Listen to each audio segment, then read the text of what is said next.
Welcome back to the Nerdrotic Podcast. My name is Gary Buechler. I am live in San Francisco, California. I come to you from nerdrotic.com. And down in San Diego is my good friend and co-host and my Michelangelo, Dennis Bithoulkas. What is up, man? Nothing much. Just been painting like a madman again. So that's all. Well, that's good. Painting walls. That's all. Painting Huffing walls. paint all day. Must be feeling pretty good. Yeah, I'm huffing paint right now, as a matter of fact. That's why, I'm feeling pretty good. You got to get through life somehow, man. Not Exactly. judging. Not judging. Well, hey, this is a special one because this if They're all special. They are. It's like our children. But if somebody was going to make a show tailor-made for our podcast, it's Counterpart. And I had no idea it had come out. I had no idea about the show. We were looking through our schedule and trying to figure out what we wanted to do because February was looking light. And Dennis popped up in the message going, check this thing out. And we did. And man, it is a good show. And it's from anonymous content. The same people who do Mr. Robot and Philip K. Dick's Electric Dreams. Dude, they're good. They're putting out quality stuff. And this show is just tailor-made for us. And they're taking chances. That's the nice thing about it. They're not doing cookie cutter kind of crap either. They're actually doing stuff that makes you think, which is good.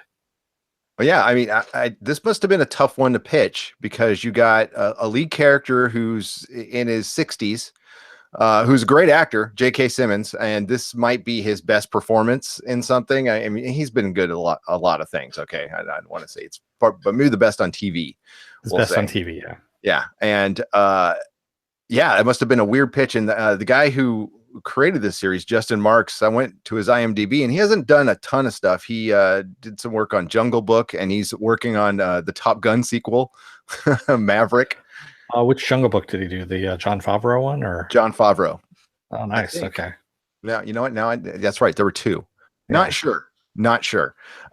But this show was very good. I was in the first 5 minutes. The general premise. Dennis, why don't you take the general premise of what this is? So the general premise is it's this guy who's working this government job. He's been working it for 30 years. He's kind of meek. And all he really wants to do is he wants to advance, into a strategy position from being an analyst there. And of course, he's not taking any chances. He's just kind of going by the numbers thing. And he finds out that he doesn't really even know what the company or the government agency that he works for does, really. He just goes in every day, does this really weird routine, and has been doing it for 30 years. And he ends up finding out that we have a alternate universe. Yes. Now, what kind of an alternate universe? Dennis and I throughout the podcast will debate that because we're really not sure. We thought we were sure, but now we're not sure. And that's cool. Yeah. That's good. You don't want to know everything in the episode. But as the creator, Justin Marks, said, if you watch the episode on Starz Amazon, they give you, they might do this on Starz too. At the end, they give you a little, production thing at the end. And he talks about how he kind of based the show on the game of Go, which is a game they play in the show. And I know I'd seen it before, and it's like Asian checkers, chess kind of thing. It's one of the most ancient games out there. Yeah. Again, I know I've seen it. I've never played it. Not a really big board game guy, but it looks very cool. And I might play it now. But he talked about like how you build a life based on the game of Go. And that's what part of what his inspiration was for the show, and which is very interesting. So we start out just running. Okay, so we get some gunshots, kind of a Watchmen feel. You see a body fly out of a window.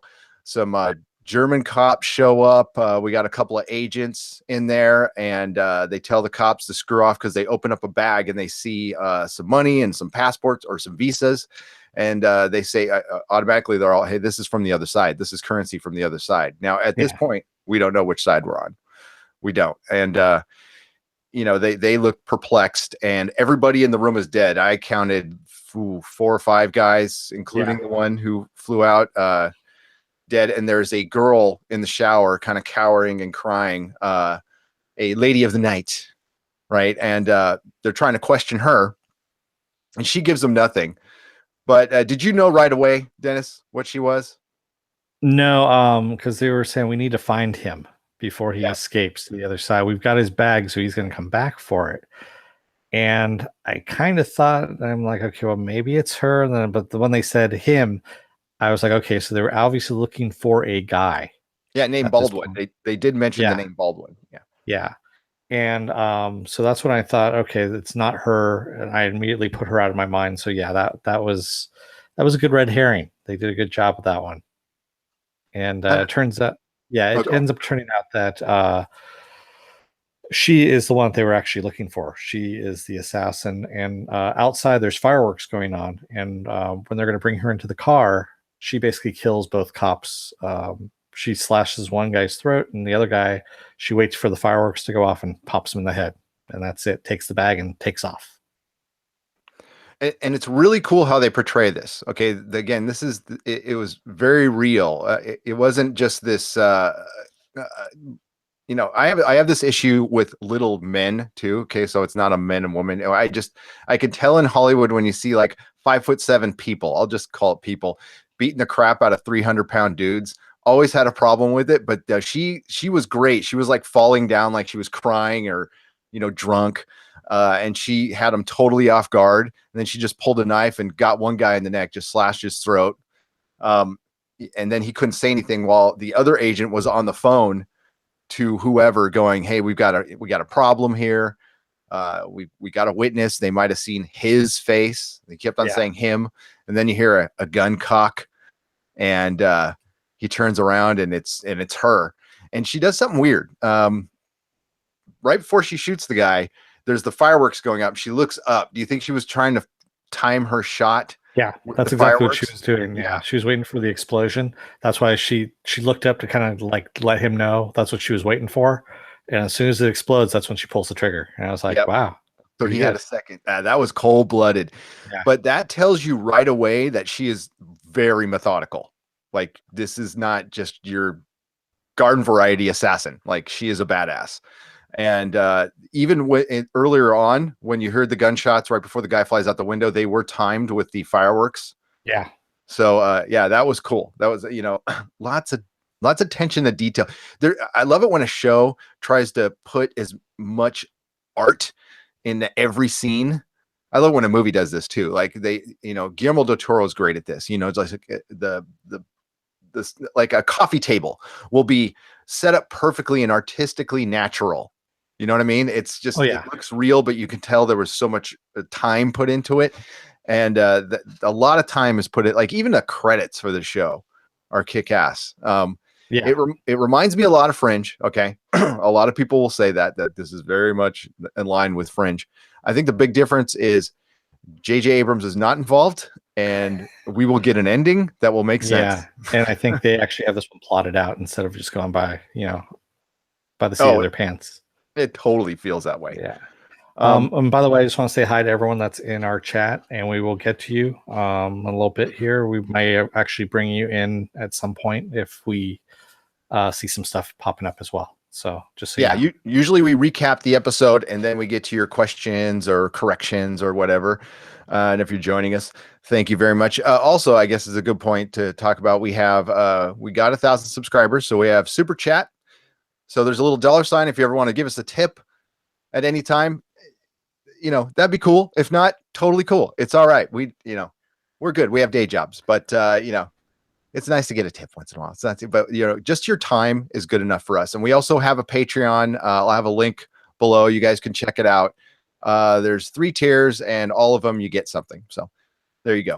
Yeah, and Viking B, I see you're on there. Thank you for joining our Patreon. And we will get to you here. And yeah, we have to call you Viking B. We're trying to consciously not swear in our episodes anymore. So sorry. I know. I love how she owns it. That's awesome. And Yeah. by the way, you said some very nice things in the comment. Just thank you so much. Very humbling. Very, very, and you're amazing. Thank you so And much. Rubber Brain 10,000, we will get to that point about the universes there in just a moment because we have our theories as well. So Oh yes. Oh yeah. We will be that's getting gonna be nuts. deep into that. We're gonna go in the weeds on that one. Yeah. You know how we are. They haven't really told us enough, but that's not going No. to help us. Yeah. So Howard ends up getting he goes in and he thinks he's going to be going in for a interview for the strategy job. Becoming he's one of the analysts. Excuse me, is that analyst? Yes, analyst. And instead, his friend Marcel is the one who ends up getting this job, and he's very upset about it, and decides that he's not going to go out to the party that they're having, of course, for Marcel, and he goes on his routine, and his routine is going to go and visit his wife, who's in the hospital, who's comatose, and we also get another sci-fi alumni, Jamie Barber, coming in as Bamber. Bamber, excuse me, Jamie Bamber, as the the brother of his wife, who's been trying to break them up. Basically, he was always against them getting married, and he wants Howard to sign paperwork to basically turn her over to the family so that she can go to England and be with her family when she quote unquote passes away, because they don't think she's coming out of the coma.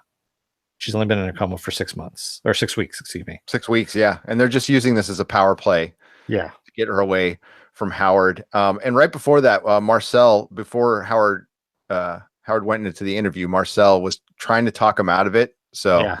and then and he's the one who ended up getting the job. And at least he had the decency to feel bad about it, Yeah. And what that shows you is like everybody loves Howard. And it's almost like, and when he went and talked to his boss, who I forgot the name of, but it's Harry Lloyd, who was in Game of Thrones and Doctor Who. And I love, he's really good. I really wanted him to be like a doctor in Doctor Who. He didn't give him the job. And I think it was actually kind of protecting him in a way. Everybody loves Howard. So it gets Yeah. really dirty the higher up you get in this company. So I think that was a way of like, this guy's like way too good. That's the way I took it anyway. He's like way Yeah, too he's been there. He's been there for 30 years and he hasn't gotten dirty himself. That's the whole thing. And that's you can tell that kind of person, being in the work that he's in, and he's still fairly naive because he doesn't even know what they do. And he's no, been there for 30 years. And everyone else seems to know kind of sort of what they're doing. They don't know the specifics, but they know it's nothing that's, you know, uh above board, should we say. exactly. And what TV shows love to do, if you watch enough of them, especially when it's like event television, they love to pretty much show their cards in the first 15 minutes of basically how the show's going to go. Not the details, just the overarching story.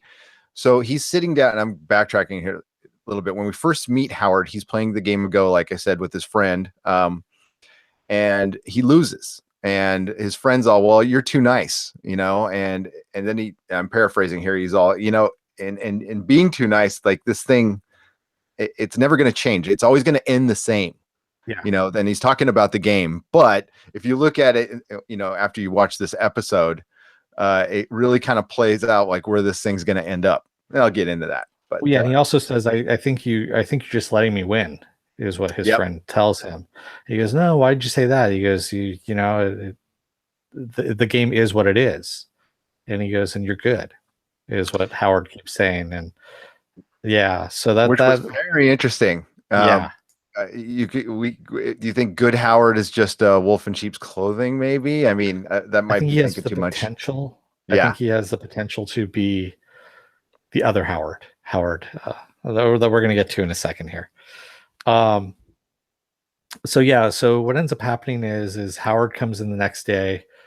Um, well, first of all, Marcel goes to a club, sees someone flirting with him across the way there, and the guy takes off and goes into a room, and Marcel follows him, and the door is locked, and Marcel's knocking on the door trying to get in, and we see Baldwin outside, and she says, "I'm sorry," and just shoots him, and just he goes down and shoots him a couple more times while he's down, and kills him right there in the club.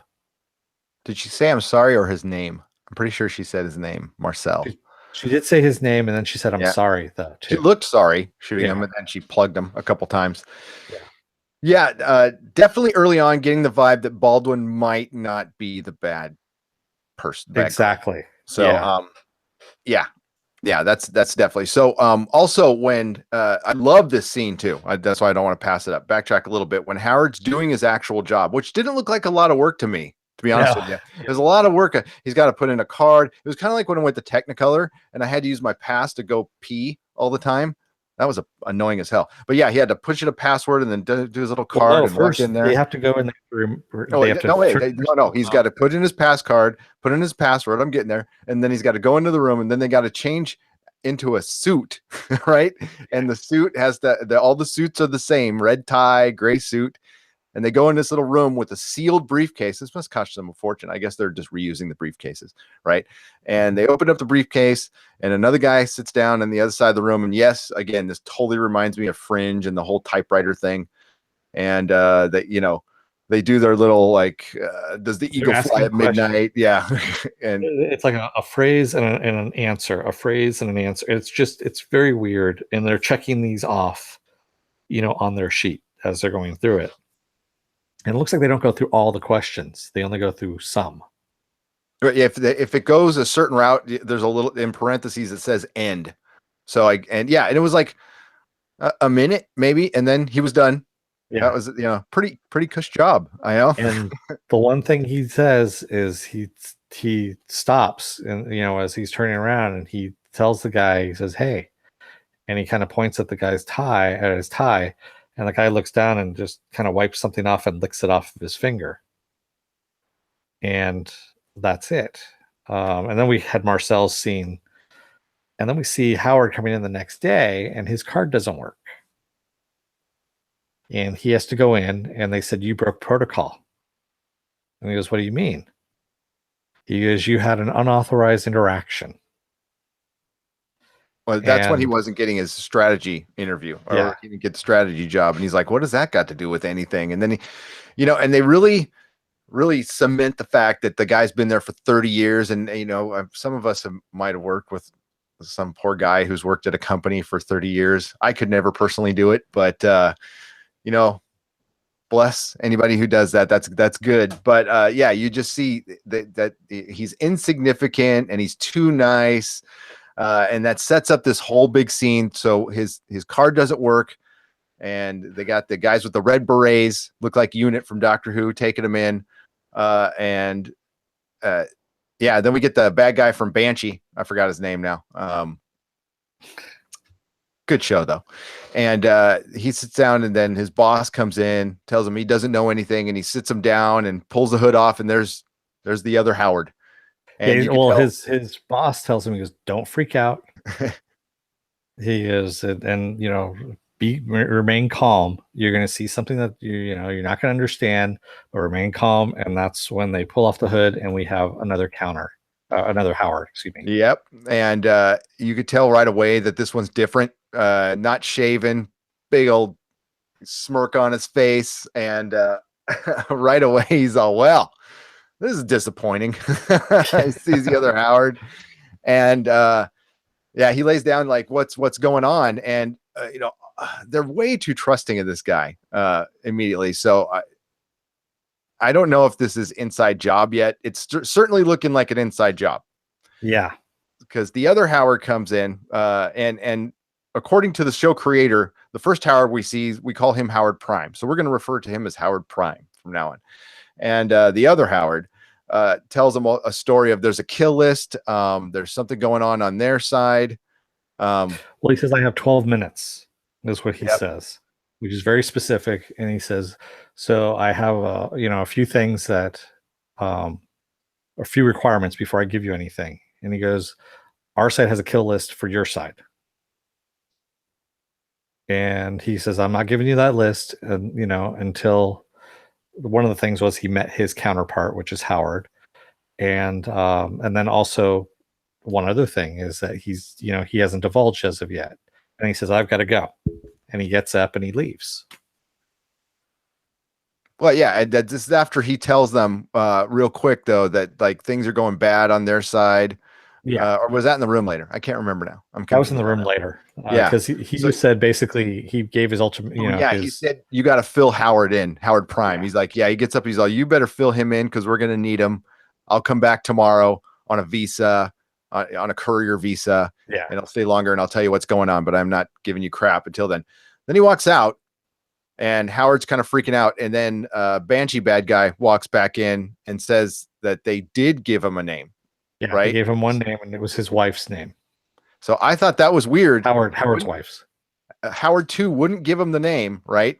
And then Banshee bad guy comes in and says he's got one. So that was a red flag for me right there.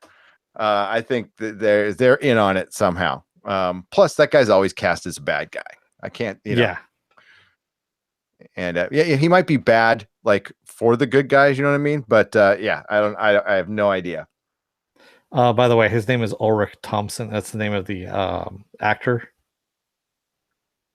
Is his name? Okay, what's his And he character name? plays Aldrich. Aldrich. Thank you.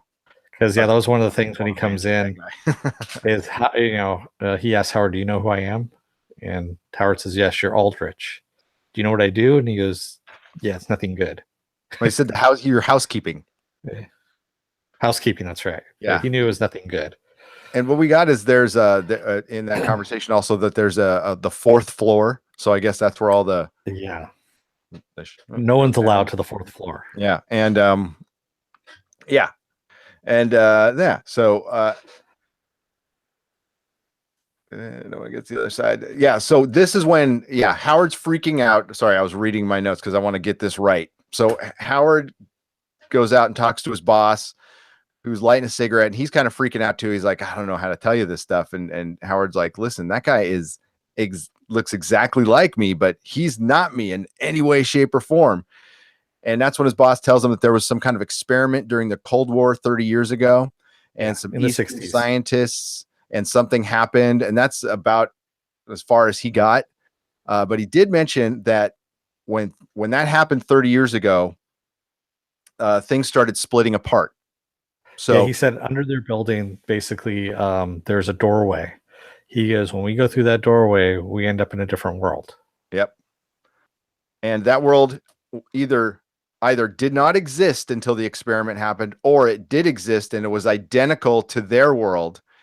And then when the experiment happened, things started splitting apart and drifting. They're not sure how, they're not sure why.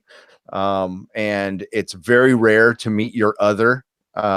And well, no one's met their other, as his boss said. His boss says, "You're very lucky. No one gets to meet their other. Everyone wants to, but no one ever has." yeah, and I don't know if to take that literally or just like it's really rare. No one gets to Beyonce or like I don't know why I randomly brought her up, but no one puts baby in the nobody corner. just gets to nobody puts baby in the corner, but then some people do. So it's not no one, right? And yeah, so I'm not sure how to take that, but and again they've done some promo where you said J.K. Simmons said it's just an alternate reality that's always been there. And then well, no, that was what the creator said, was that it's an alternate reality, that it's just another reality that's side by side with ours that's always been there. But then J.K. Simmons' character in some of the promos has said that when it split in the 1960s, basically we had one reality that split into two. Was it the 60s or what time are they in? Well, that's what they said. They said during the height of the Cold War in the 60s. No, they said the height of the Cold War. They didn't say date. Because I don't know, was the height of the Cold War in the 60s or was it in the 80s, early 80s? There's two ways you can take that. Yeah, there is. If it's now, which is, see, that's the cool thing about the shows. I'm really not sure what time it is because we don't know when it is either. When he's in the strategy meeting or the meeting to get a strategy job, his boss is on a DOS computer, and then when they record the conversation in the room, we're next to the crossing. They have analog audio, reel to reel. So but they all have cell phones that they're turning in the beginning. Yeah, they all have cell phones they're turning in the beginning. That agent has like a really, like one of those clear futuristic looking cell phones. Yeah, that's different. So I don't know. It's all jumbled. Well, I would understand for security reasons if you just kept analog stuff with the other side. I would keep them as much in the dark as I possibly could. So I would make it look like I had nothing. I think that makes sense, but there's got to be something else to it. Also, another thing to point out is when Howard went in to go, yeah, sorry, there's a lot with the show. We're like not even halfway through. That when Howard goes into his job interview, he has to go stand in the circle and wait for the green and red light like you're going into the other world. Yeah, So exactly. why would he go into the other world to go talk to his boss? So I don't know. I Yeah, got to watch and the show a couple times, so I got lots of theories. and everyone, like we said, we don't know when this takes place. It said 30 years ago is when the split happened, but we don't know what time we're in now. Are we in 2018? Are we in 1990? Are we in 2000?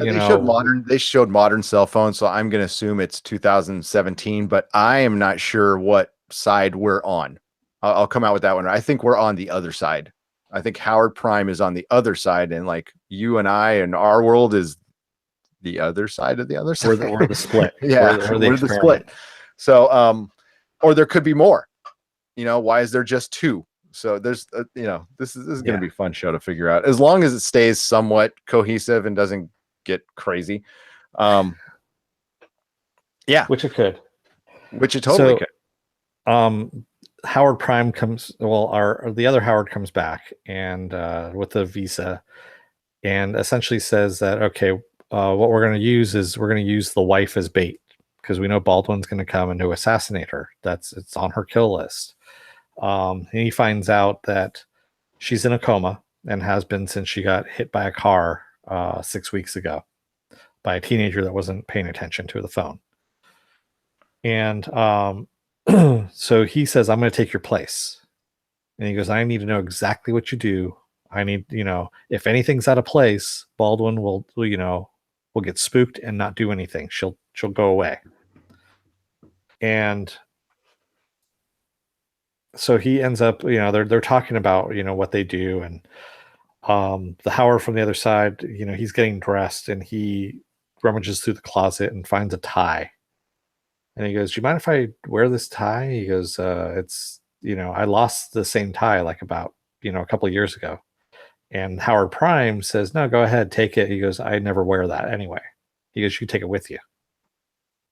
As a matter of fact. Which is another thing. Another big red flag of what's going on. And another thing, when Howard goes and visits his wife, he always gives the nurse a flower. Yeah. He always puts out of his wife's flowers. Always changes it. And so as a they go in and everyone has radios on, including Howard Prime, who's in the car. Well, wait, before we get to that, you got to talk about the childhood. I'm sorry. Where they sit down in the room. So they're trying to work this out. Howard, the second Howard comes back. They're at Howard Prime's place, and the boss is there, and Aldrich is there, and they're kind of strategizing on what the hell to do. And what the other Howard needs is just to take Howard Prime's place because Baldwin wants to kill Emily, his girlfriend. So they have a little time to chit chat while they work things out. And you could tell that Aldrich is actually in control because, when the second Howard is laying out the plan, like he's the boss, because he is on his world, he's Section 2, which they didn't even know exists, which is part of a spy organization to go into the other world. So that should be another red flag for them. Aldrich, is that his name? Goes, you don't make the plans here, dude. And he's all, you're right. That guy does. And then, Harry Lloyd's character says, okay, let's do it. When should we do it? And he looks over to Aldrich. So Aldrich is like in charge, right? So they have to work it out, and they walk out of the room. And when they walked out of the room, Harold Lloyd's character goes to Aldrich. He's like, if that guy turns right when he's supposed to turn left, kill him. You know, so he is onto him a little bit. But then they have a little moment between themselves, and that's when the tie happens, and they talk about their childhood. And this is a big red flag. Again, not a red flag, but this is why I think it was one reality that split into two, because he was talking about his childhood, and he's all, well, the other to Howard, and the other Howard said, well, that was my childhood. Yeah, because you lived it too. Yeah, you lived it too. And by the way, Darth Barbecue actually brings up a good point. Alt Howard is called Howard Prime by the director of the show, is what he was saying, or the creator of the show. The main Howard is called Howard Prime by Was the it the creator of main? the show. Yeah, the main Howard. Okay, the one that okay. Yeah, the one we're following through. Yeah, he just said that at the end of the show. It's the main Howard is called Howard Prime. Okay. So yeah, so well, I don't know if he's the main Howard. The first Howard we see, Howard Prime, the nice one. And that's what. So where was I? Where was I now?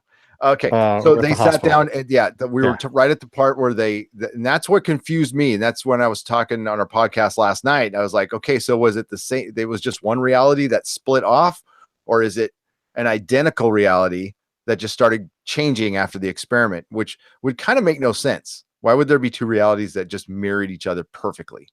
That'd be kind of weird. Yeah. But there could have been. That's what it could be. I have no idea yet.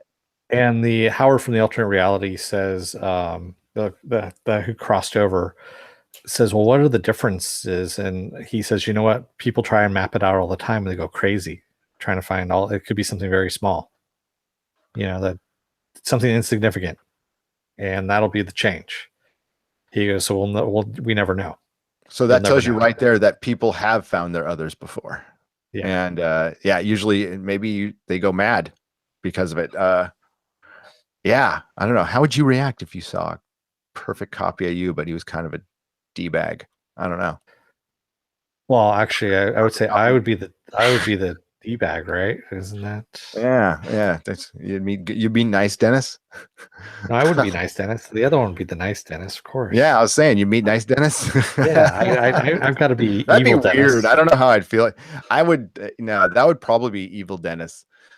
Yeah, at least my dark Dennis is an honest Dennis. Okay. This is true. Yeah.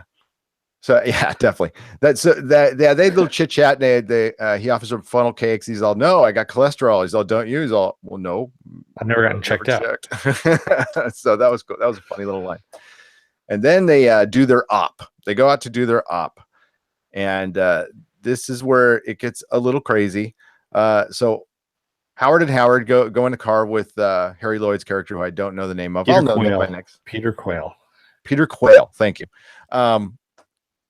And he's trying to tell him all the details, but again, Howard's just your everyman, so he's not going to think about, I don't know, putting the flower in to the nurse. I mean, he catches him at the last minute and gives him the nurse's name before he goes in. He says she talks to us all the time, or talks to me all the time. And this is after the alternate Howard says, listen, you got to tell me everything, because Baldwin is like, she's just that, she's detailed. She's skittish. She will miss anything, and she will get the hell out of there. Which I started thinking at that point that she works for him. That's a possibility. Again, I wouldn't put that out of the realm of possibility that she's working for him. Or she's in his department at some point, some way, somehow. Or they were colleagues at one point. Wouldn't be surprised at that point. Or he even trained her. Yep. And there's a scene later that we'll get to that definitely shows that she knows him. She knows him. But I'm not sure if she knew. I think she's aware that there's two. I'm not. As a matter of fact, I know she's aware there's two.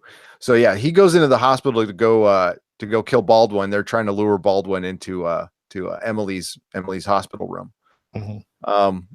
And it's really interesting when he was talking about Emily's accident. It was a kid just not paying attention, and she got hit. Do you think? I don't think it was an accident. I don't think it was an accident either. That was the first thing that went through my head. Was like, oh, that was their first attempt to kill her. Yeah. And another thing I forgot to mention is the alternate Howard's Emily is dead. Yes. She died of cancer. And he was not married. And this is what he said. What? Yeah, this is what the alternate Howard said. That's what he said. Yeah. But this is at the point where they're talking about, like, God, how did our lives get so different? It could have been just one decision, And that's when he brought up, like, oh, there's your Emily. And they started talking about her, and he was surprised to hear that he'd been married for 28 years. Yeah. And when they talked about that one event, that changed their life. He's all, yeah, just one thing could go wrong. And of course, Howard Prime says, no, or go right, Yeah. and then they talked about the marriage thing. So that's obviously your difference right there is Emily. At least it's made to look like that. So he goes into protector. Then Eric shows up again, Apollo, and wants him to sign that paper to release it. And of course, it's alternate Howard, so he's not taking any of that stuff. Yep. And tells him to stick it where the sun don't shine, basically. And that's when we get Baldwin coming in. Yeah, Baldwin.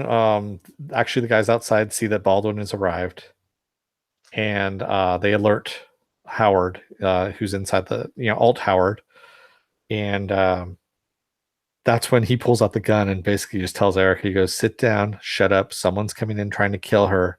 He goes, "I'm trying to save your life, so just shut up." And he's waiting. And of course, he had forgotten. He walked right past the nurse's station without talking to any of the nurses, which is not like Howard. Nope, and he didn't change the flower. And she, the nurse, the main nurse, in anticipation, had removed the flowers from the vase. Yep. As she was expecting Howard to put in new flowers, and so she had tossed out the old flowers. When Baldwin is coming down the hallway with her heels, she's clicking. She stops before the nurse's station and sees the empty vase. Yep. And immediately, like a cat, she kind of goes back. I don't know if you noticed that kind of cat almost reflex. Yeah. She kicks off her shoes. No, she walks backwards for a second, like 2 steps. Yeah. And then she kicks kicks off her shoes. And because Howard knew she was coming in and was around, that's why he was ready for her. Then she pulls out her gun and runs. And now, while she's running, she has a couple opportunities to kill a couple guys, and she doesn't. Yeah. I mean, she does fire away. She hits a nurse. I don't think she meant to hit the nurse. She was going for Howard. Yeah. I don't know if she knew that was Howard yet. Well, the nurse walked right into the line of fire. Yeah, did. So I don't know if she knew that was Howard shooting at her. She just knew somebody was shooting at her. And she confronted one guy in the hallway, and it was one of the guys who was with Quayle, right? And she didn't shoot him. She just ran from him when she could have. She had a clean shot. She could have blew the guy away. So that was weird.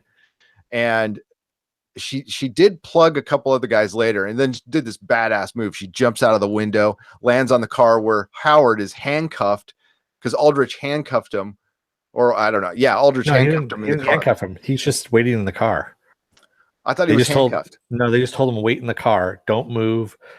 You're safest here. Okay, I must have missed that because I could have sworn he got handcuffed because they didn't want him to bail out. They just wanted him to stay there. But either way, he's staying in the car. He's frozen because Baldwin's on top, and Baldwin plugged a couple of people. Then she's shooting back at Aldrich, who she misses. Okay, again, she's a pretty damn good shot. Yeah. So I'm thinking, why did she miss Aldrich? It's either in the script or she meant to miss, and then she sees other Howard in the car and gets this look on her face. Oh, you mother. And then, and that's when she's about to take a shot at him. And that's what I was thinking. Like, she either knows she doesn't know that's a different Howard. So she really just hates alternate Howard or hates both Howards. Who knows? And that's like the person she was supposed to kill. I don't know. It could be. But right before she does that, alternate Howard shoots her in the face. It's a ricochet, was it not? Either way, she got plugged in the face. I don't know if it bounced off anything, but yeah, it shot her in the face, and she ran away, and that was it. So Howard, and I stand corrected. He was handcuffed to the front seat. Yeah, I thought he was. I thought he got handcuffed. Like, why? Because otherwise, he would take off looking for his wife. With all this gunfire around my wife, I'd take off. And so they come down. And they go, oh, damn, the op didn't go right. And again, this is another red flag. Like, it just, I don't know if that's also how Howard supposed to go. Alt Howard's gun jammed after he shoots her in the face, if you noticed. Or he jammed or he ran out of ammo. Yeah, and he looks at the gun, kind of like, it was just kind of a weird thing. Yeah, it was kind of a little. There was definitely something weird about that at the end. The one cool thing, when he was in with the other Emily, with Howard Prime's Emily, he held her hand. Like, there was some genuine affection there. So I don't know. So they go, well, we'll try this another day. Whoop de doo, and Yeah. they both split up, and Quail, you know, this was interesting too. He's like, God, what's weird is when people find out about their others. When I found out that you got to go through doctors and psychiatrists, and you're just chill, which again was interesting. And Yeah. maybe he's just a super chill guy. I don't know. That's I think there's more to it than that. And Well, he basically asks them, "Are you in? You're with us, right?" And Howard finally, stands up for throws a himself. pair. He goes, Yeah. yeah. He goes, no, not unless you give me my promotion, Well, which, no, he just gets out of the car and walks away when yeah, he he's asks. all He goes, thanks for the ride. yeah. And that's when, Peter chases him down and goes, no, you need to, are you with us? And he goes, sure, if you do what I want. I want that promotion. I want this. He basically lays down what he wants. And they're like, well, Which is just a strategy job, and he wants a little more access, yeah, which is yeah, like, dude, give exactly. it to him. What the hell, you know? But there must be a reason they don't want to give it to him. There has to be. So yeah, he goes and has some whiskey or Some something like scotch, that, and then listens to scotch, music, and which singing. the other alternate Howard doesn't like. Yes. And Doesn't alternate like listening Howard to music. goes back, and we see the other world, a little bit of it anyway. And Well, their side is, when he walks through the checkpoint, he reaches into his coat and you see him. He's got the tie, yep. which is contraband, I think, going Oh into yeah. this other world. So you're not supposed to be bringing anything back with you. And he does and kind of tucks it back in and walks out. And the interesting thing that I saw, it's Berlin, because, we're in Berlin. Yep. And he's walking down the street and there's a lot of Russian words on top of buildings in Berlin, which Makba is actually Moscow, is what it means. And so the building that he was walking into, and it was also German on one side and Russian on the other side. Well, I mean, I don't, I haven't been to Berlin, but it used to be that way. So Yeah, maybe it's different on their side. Maybe it's still like the Russians won the Cold War on their side. Probably that would make sense. Their side was masked. That was interesting.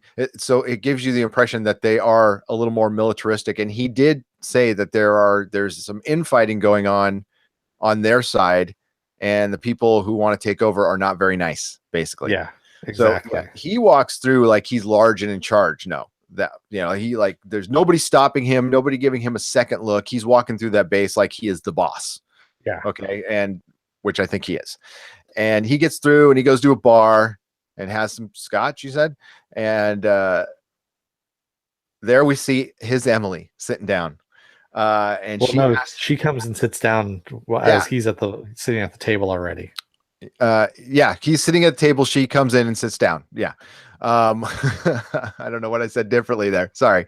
And she said, just what the hell were you doing over there? And he's like, you don't want to know. So here we can get to comments and theories.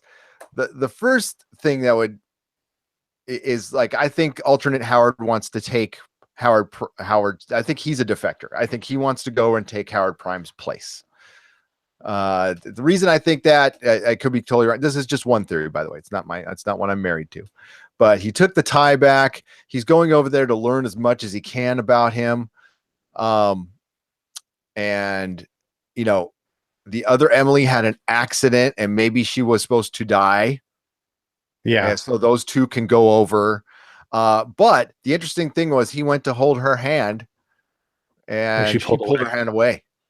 Yeah. So they aren't good. And it sounds like he summoned her there. Yep. Like, yeah, what the hell were you doing? Da, da, da. So yeah, I don't know. I almost got the impression she might be his boss. That definitely. I think that could, yeah. yeah, that's definitely they gave us nothing about the other side, which was great. We'll find out. Yeah. And here, I'll start. Or do you want to take the comments, D? Yeah. So one of the things Darth Barbecue said, maybe the wall didn't come down on their side. And I'm actually thinking that the Russians won the Cold War on their side, whereas, the United States one on our side. Yep. I think that's that would be really interesting, by the way. And hello, Jody and Eric and Viking Bee And and Forrest, but Charles Forrest had to go. And Ghost World, Apple Crow. What's up, everybody? Darth Barbecue.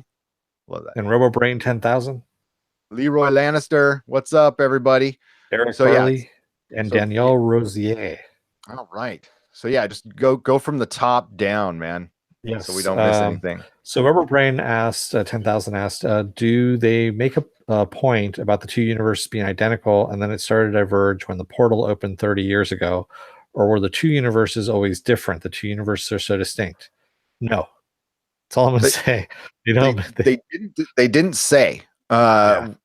What I watched the episode 3 times, and what I got out of it, it's either they were absolutely identical until the experiment happened, and then things started to change, or there was never a universe there to begin with, and when the experiment happened, it just duplicated everything, and then that duplication started to change. Well, he even says the next question from him was, it's so hard to conceive how one portal opening would create currencies to be different. And I agree with that. I mean, that's why I'm thinking it's the Cold War, who won what. And that's whether your currencies change. That is true. Why would you have different currencies? You would have to have an entire another reality to have a different Yeah. currency. That's a very good point. That's a very good point. And Viking B says, yeah, the show is a show you have to pay attention to if you want to understand what is happening. Definitely. Yeah, this is like Mr. Robot. It's not something it's I have to watch stuff twice at my house because I cannot watch a television show without getting interrupted, which is fine. It's great. There's a lot of people here. And some of them require attention. So I don't often get like an hour straight to just sit down and they let me podcast. That's about all I get. The door gets closed. I need to get an on the air sign. I really do. You do. So yeah, no, which is cool. I don't mind watching stuff twice, especially I don't pick stuff up right away. So as you know, if you watch long enough, what's the next one, man? Viking B says, I expect this will be a deep rabbit hole. Yes, it will. I cannot wait. Yeah, it's definitely going to be one. Ghost World says, hail nerd rotisers. Okay. Did it say hail neurotics, maybe? I think it's supposed to be nerdroticers. Okay, there we go. Nerdroticers. That's rad. Yes. I like that. Thank you. Dennis can't read, but it's okay. I just couldn't pronounce it. That's all. I have a hard time pronouncing our name. Yeah, it's been almost 5 years. Hey, why don't you say it? Why don't you say it right now? Tell us how you say it. Nerdrotic. Okay. Oh, wow. That might be a first, ladies and gentlemen. Might be a first. Guess which finger I'm holding up. I'm not doing it because I'm number one. I'm number one. Next comment. What I'd like to know, this is from Jody. What I'd like to know is, will they keep it limited to 2 parallel worlds, or will they go full on multiverse? That's a good question. I think first season you stick with 2. If you get another season, which is always questionable with stars, we'll talk. We can talk about that. I think you would go to multiple. Yes. Yeah, have another accident, and you create a multiverse at that point. Like where China runs everything, or Argentina runs everything, or something like that. That'd be interesting. And that's RoboBrain 10,000 actually agrees with us on that. So the exact same thing is what he said. And Jody also says, will they? Well, if they do, then it would be awesome, like Sliders. I like Sliders. That was one of my wife's all-time favorite shows, by the way. Sliders. That was an awesome show. I liked it. And I like later episodes got really weird, but yeah, that would be a good one to bring back. They're bringing back everything. Bring back Sliders. That guy's available. Jody also says, yeah, so far it's a bit like Fringe. Call and response, I think, is what that's called. But how did they determine the cipher? Yeah, that's I actually paused it and I couldn't make anything of it. There was one line that says, is the package did not arrive, and below it said there are many packages en route. That was the only thing that sounded kind of interesting, but nothing I could figure out right now. I bet you that's something if you go back to later. It depends on how detailed this creator is. I'm not really familiar with them. This is Me like his either. first run, and Yeah. so far so good, dude. Really. Yeah, I'm actually liking it. And Jody also says, but what era are they supposed to be in at present on the show? And again, same thing we said, 2017, or is it some bizarre version of the 1980s?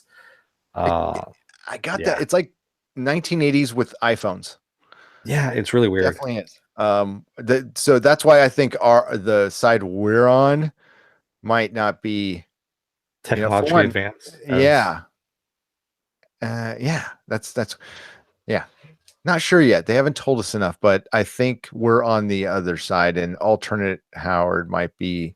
So the Cold War, yeah, I don't know. I don't know. yeah, I don't know either. Sorry, I'm keep picking from Jody because he's asking some questions. He goes, so the alternate Earth is a darker version, possibly.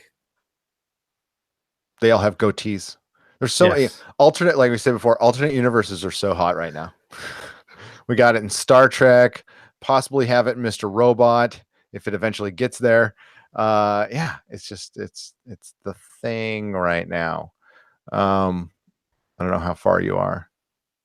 Darth Barbecue says, I thought he said they eloped when he's talking about Emily and Howard. Yes, they did say Yes, they they did. eloped. Yeah. They did. So that kind Yeah. of married, not like Yeah. a big wedding, which is really kind of the best way to go. Okay. My first marriage was a big hubbaloo, and it lasted 7 years, cost me a lot of money. Second one, went to Vegas, 8 minutes, married by the Grim Reaper, still married to this day. So there you go. And I think it cost me $400. And we had a good Uh, time. Leroy Lannister said he just came here to say Cyclops was right. Yeah. Thank Cyclops was right. He was right. Yes. Yeah. And Jody also says, so kind of like Man on the High Castle. Yeah, kind of in a way, Yep. but yeah. There's definitely a Man in the High Castle fringy vibe going on, but I'm okay with that. These are subject. I wanted Fringe to be so good. I watched every episode of Fringe and I enjoyed it for what it was. It just like every JJ thing, it just kind of unraveled at the end. For JJ, it had a good ending for him. I'll Yeah. say it was definitely an enjoyable show. But yeah, I like stuff like that. This is the stuff I like. So I'm gonna, yeah. If it's like something else that I like, I'm cool with it. Darth Barbecue also says, I agree. The portal actually started a different timeline. Yeah, but I didn't think about the currency thing though. So Yeah. did that? Well, it could have. I don't know. It could have automatically made the currency different. Maybe the differences are subtle. Maybe it's just in serial numbers. I couldn't catch it. I don't know what the differences are when they start showing what the differences are, which they probably won't do a lot of at first. No, they won't at first. And also, J.K. Simmons' portrayal in this, like, I mean, I'm convinced from the very first second that as two different dudes. Yeah. And they handle the shooting off each other like it's really good. It's seamless. I watched it 3 times, and there's only one scene where you can kind of tell that they used a body double.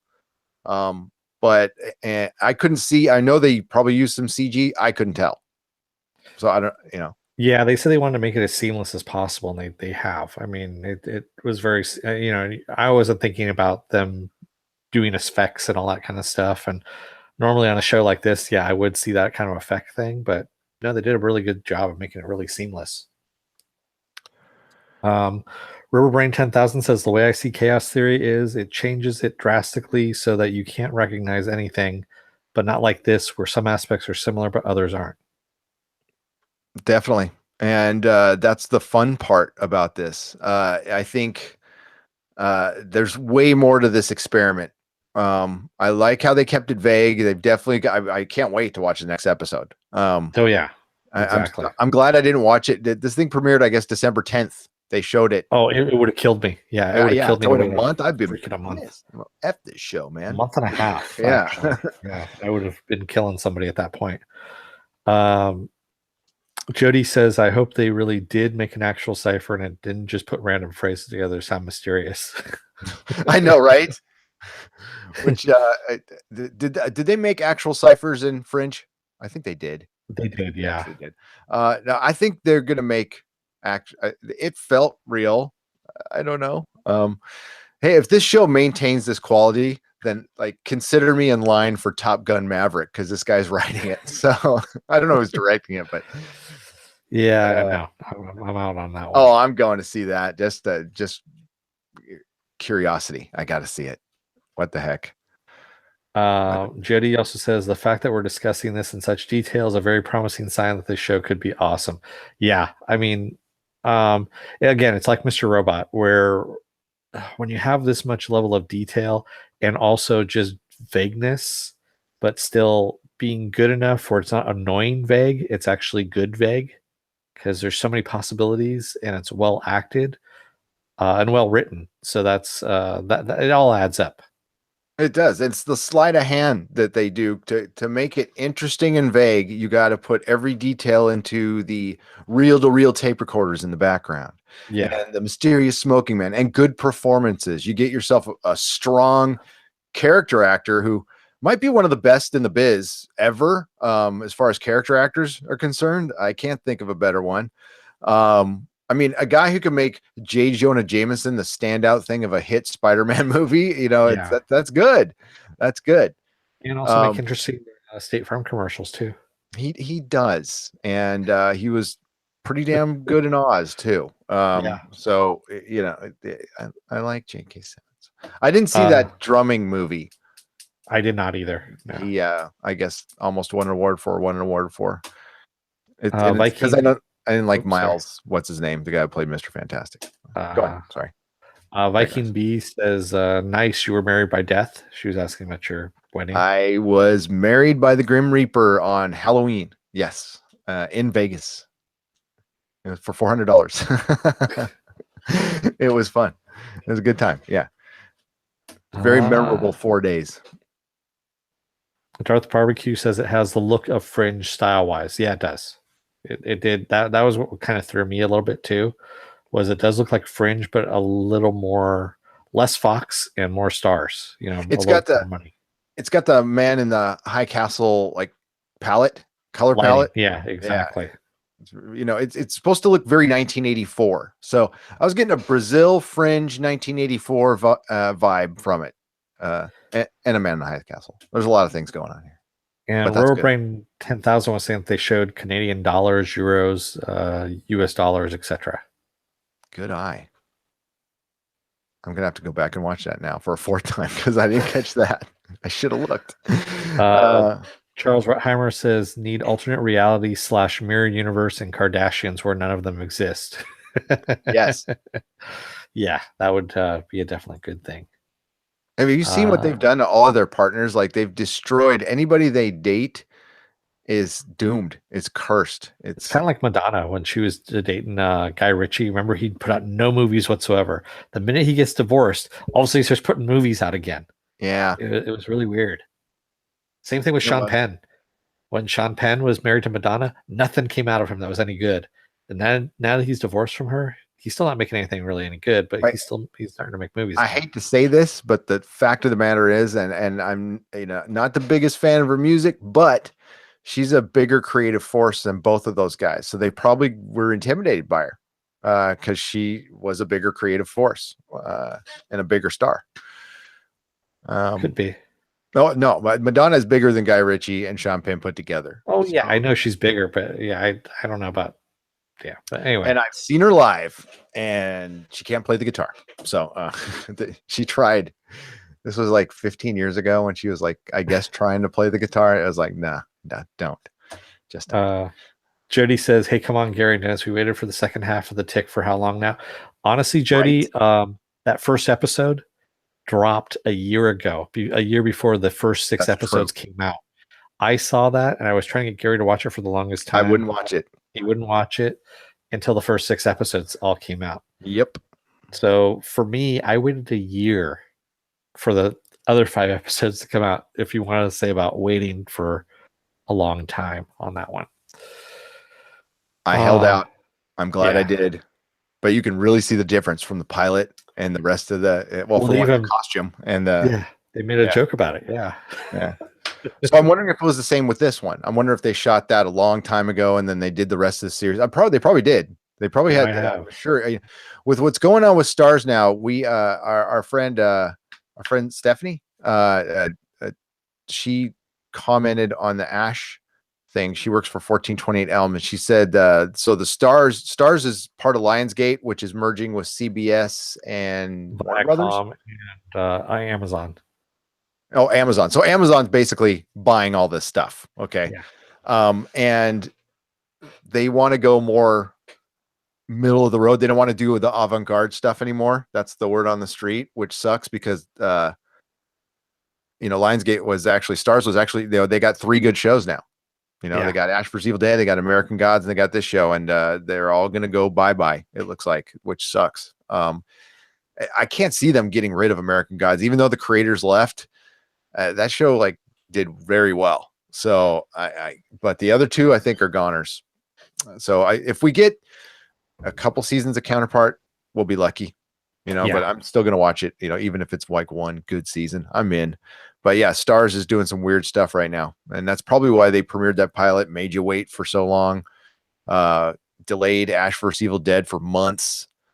I mean, it's been well over a year since the last season aired. Yep.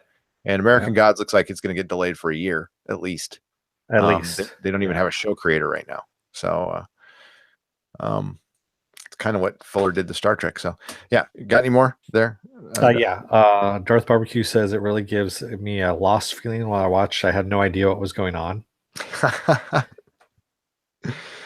I liked the beginning of Lost. I did. I think a lot of people did. But Melissa and I with Lost after the first season were like, when they ended the first season on kind of nothing, we're like, we're out.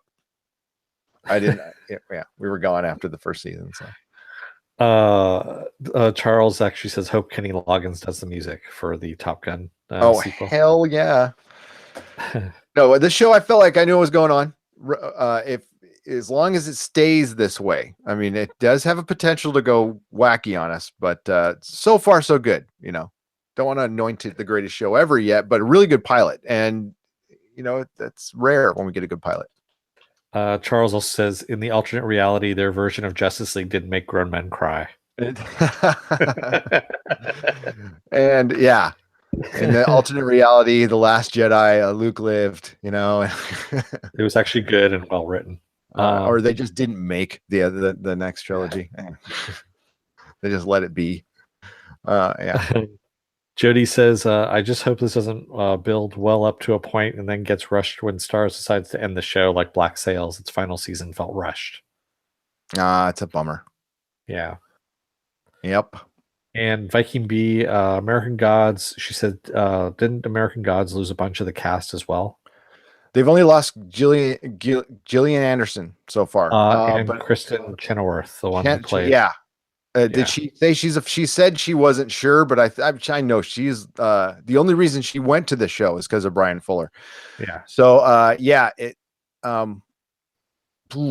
you could talked about the Gillian Anderson one. Gillian Anderson, that's fine. It's media changes all the time, but losing Easter, that's going to be bad. Yeah, I don't know if they'll. Excuse me. I honestly don't know if there'll be a second season at this point. I would love to see media change to like Prince or something like that. That'd be kind of funny. Oh, I think they would totally do that. But and they could recast Easter. Listen, that stuff has happened all the time. But she was perfect. Although she wasn't anything like Easter in the book.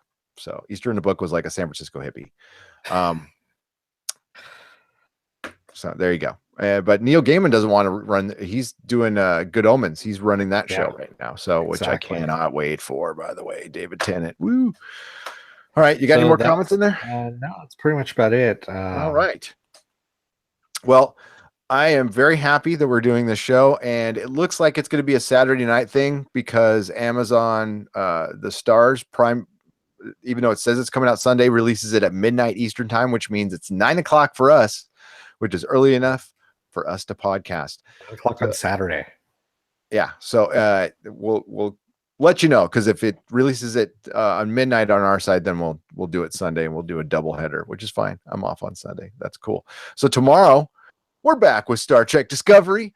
And then Monday, Dennis and I and Melissa will be joining us for The Alienist, another show from Anonymous Content that looks really fun. It looks really cool.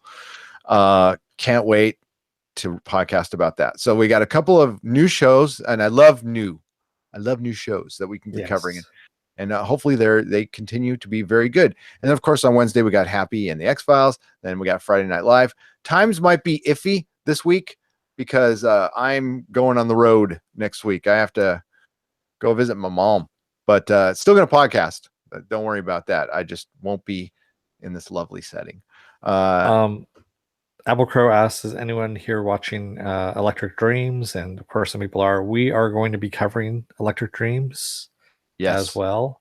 We just don't know when as of yet. We haven't scheduled it. Yeah, it could be as early as tomorrow.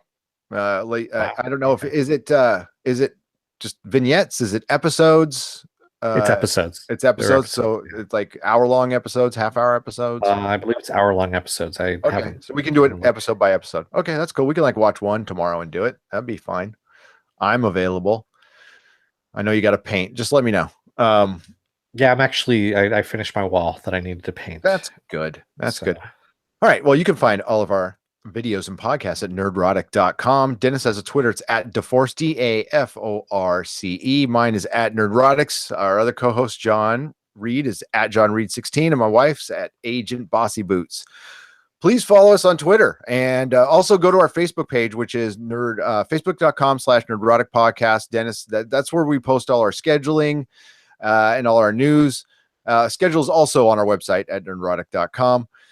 And all of our links will be in the description when this rolls over into a video. As always, everybody in the chat, you guys, I love this crew. You guys are great. Okay. Yeah. Thank you guys. And also thank you for everyone who's put into our Patreon and also who's donated money to us on the super chat as well. Really humbling that you guys have actually done that for us. It's great. So that's Viking B and Isaiah are our first two patrons, so you guys rock, and you're gonna be getting gifts. And Arturo gave in the super chat. That was very cool. Yep. And you guys just spending time in here and chatting with us. You make wasn't Tony better. Okay. Wasn't there Tony who also in the super chat, or was that Tony? Yeah, I believe so. It was Arturo, and I can't remember. I wrote it down. I'll remember to thank him next podcast. I do believe Electric Dreams is like Black Mirror. Is that what you're asking, Darth Barbecue? Yeah, it's an anthology series, but based on the Philip K. Dick, because he wrote a ton of short stories. That's actually what Total Recall was, a short story that is completely different than whatever the movie that came out was, or movies that came out. Yep. So yeah, all right, and that is it. Dennis, any final words on Counterpart? Watch it if you haven't watched it. It's worth the Stars subscription. And it's good. It's really good. It should be a lot of fun. Yes, get that Stars subscription. It really helps Ash vs. Evil Dead, American Gods, shows we love. I know, like, there's so many things to spend your money on now, and you got to be kind of frugal about it, or wait and pay the $1.99 episode, or do what you got to do to watch it, because it's worth it. It's totally worth it. Except for pirating. Don't pirate it. Don't pirate it. It's bad. Sorry. It really is. Really is. All right, Dennis, take us out, man. Don't let the door hit your ass on the way out, America and the rest of the world. Thank you all in the chat again. Good night, and we'll see you tomorrow. May the small folks sing songs of your greatness. Bye-bye. Good night.